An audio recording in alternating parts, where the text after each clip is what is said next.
என்ன பண்ணுறீங்க செல்லம்? என்ன இது? நான் விநாயகர் சதுர்த்திக்கு புது ட்ரெஸ்ஸா உங்களுக்கு? ட்ரெஸ் நல்லா அழகாக இருக்கே, சூப்பர்.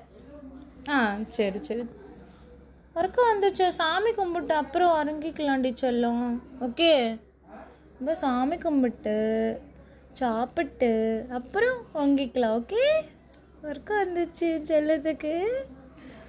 நன்றி தங்கம். என்ன என்ன உங்களுக்கு என்ன? கொலுசு நல்லா இருக்கு. ஓகே, நல்லா இருக்கு. என்ன செல்லத்துக்கு என்ன இவ்வளோ சைலண்ட்டு? செல்லம், தங்க பிள்ளை இவங்க, தங்க பிள்ளை அவங்க. அப்புறம் என்ன உங்களுக்கு? மொமோ வேணும், சாக்கி வேணும் உங்களுக்கு? சாக்கி ஏன் தங்கம்? இங்கே பாருங்க செல்லக்குட்டி, என்ன உங்களுக்கு சாக்கி வேணும்?